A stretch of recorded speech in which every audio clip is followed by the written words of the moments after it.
Hey everyone, welcome back to Retrospect. Today's video is the anatomy of an abstract, and I'll be showing you my favorite art supplies for making mixed media and abstract paintings. Today I'll be doing a collage with comic books in my sketchbook. You can also do this on canvas, wood panel, pretty much any other surface you want, but I'm going to be doing a sketchbook. So first I started by going through some of my really ratty old comic books and just seeing if any section of the imagery called out to me. I liked that panel. I didn't end up using it. And you can use scissors to cut them out, or you can just tear them if you want that sort of rougher edge. It really depends on the look you're going for. What I use to put it in my sketchbook is this Liquitex gel medium.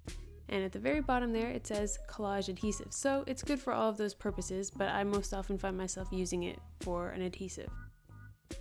The next thing is, don't be afraid of the empty page. It's really good to just get your mark on it and then move on from there.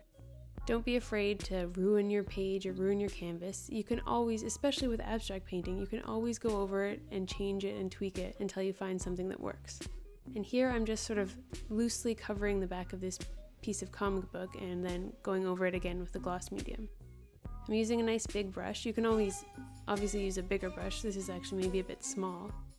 And then I thought I would add in a bit more of the piece on top. I like to sort of break up the linearity of the comic book. Like, these are both torn from each other, but instead of putting the picture of Colossus's face beside the first piece, I put it on top. Another decision that you might want to make is whether or not you include a border. In this painting, I thought I would use some Scotch-Blue Painter's tape to just tape over the edges of the paper. This way, if I ever want to sell this piece or to frame it myself, there's a bit of a border for framing to make it a little easier. I mean, you can still frame something without having a border. You can do a floating frame where you see the entire piece, but sometimes I just like to make sure that there's a nice border. I've definitely done pieces where I don't include a border and I've loved them just as much, so pretty much just depends on your mood. The next part is, this is not necessarily in order, but the next thing that I would do is add some paint. This is an example of some of the paintbrushes that I would use for an abstract. The big one I don't always grab for. I usually go for smaller brushes. And here is my paint palette. Right now this palette has a lot of Winsor Newton designer gouache on it, and that's the kind of gouache that is reactivated with water. All the other kinds that I lay down there are acrylic gouaches, and they will dry out if you expose them to air for too long. And for this painting, I thought I would do a lot of grayscale to start off with. So I just started by throwing some paint down, and what you really have got to do is just build up layers. That's really my approach to making an abstract, is a really textured, layered feel. I don't like it to be all smooth and flat necessarily. So I'm not finessing the brush too much, I'm not smoothing anything down, I'm just being quick and loose and chunky as much as I can. Not really worrying about having a consistent color throughout, so I'm just sort of grabbing a bit of the white, a bit of the black as I feel like it. And I do end up using all of those two little blobs of paint that I put down just to spread them over the paper and make it feel really textured. I'm also trying to get more of the dry brush look later on. As I am running out of paint, I'm really working with the dual textures of the really thick paint and then the really thin, sparse, dry areas. So it's good to have that variety.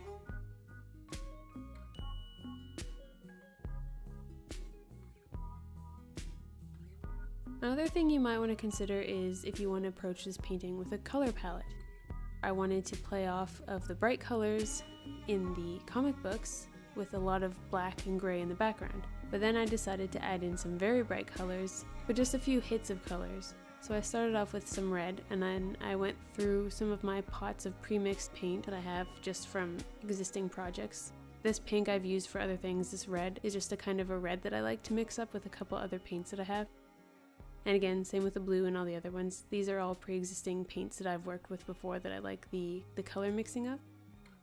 And I thought I would just do sort of a rainbowy color palette in this one. And I was not trying to keep the blobs of paint smooth or even, so I was using a textured brush with slightly messed up bristles.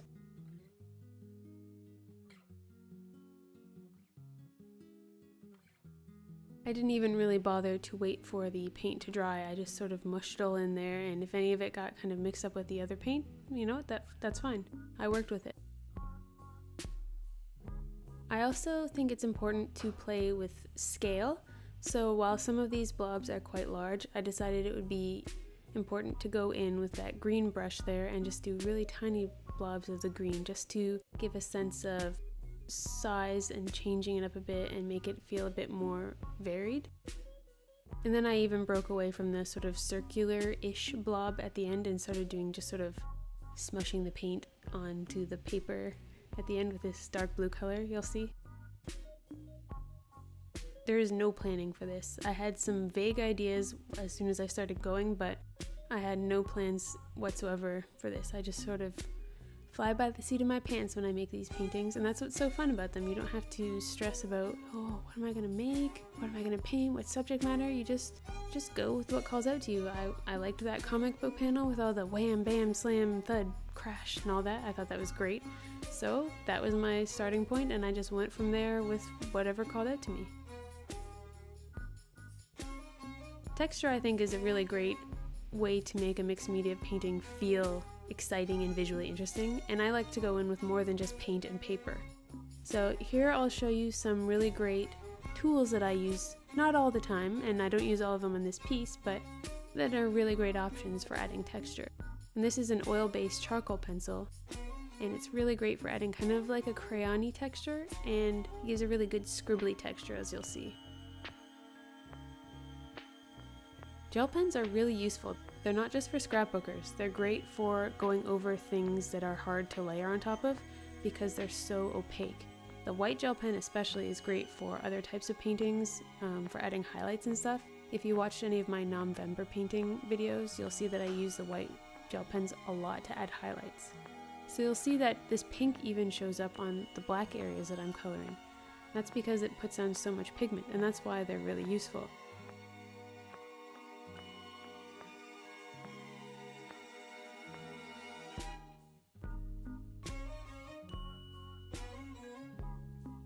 I like this Faber-Castell jumbo pencil a lot because it's really thick.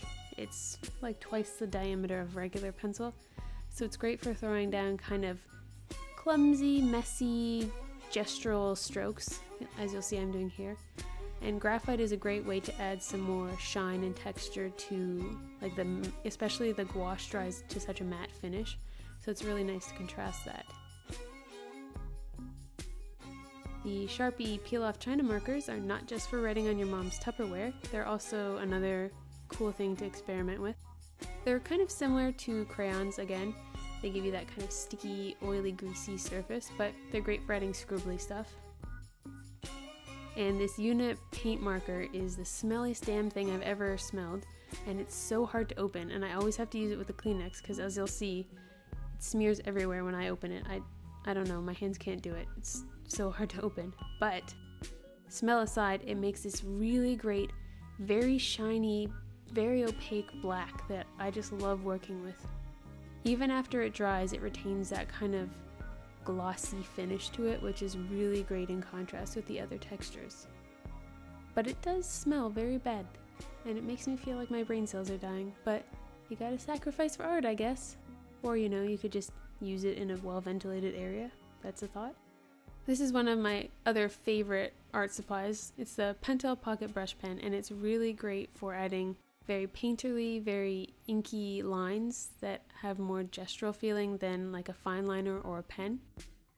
I didn't actually use it to advantage in this painting. I thought I would add in some sort of geometric shapes. They don't really stand out and they're not really the best addition, but I thought I would just demonstrate some of the ways you can use it. It's really great because the brush tip is made of fibers, so it can get a very, very thin line or a very thick line depending on how you apply it. It's also nice because you don't have to continuously dip a brush into paint or ink to get continuous flow because it's all in the cartridge. They do run out of ink fairly quickly, so you can find refill packs on Amazon for fairly inexpensive. And that's all for this video. I'll have a second video coming out later on that has the second half of this video and the completion of this painting. I hope you enjoyed watching this, and I'll see you in the next one. Bye!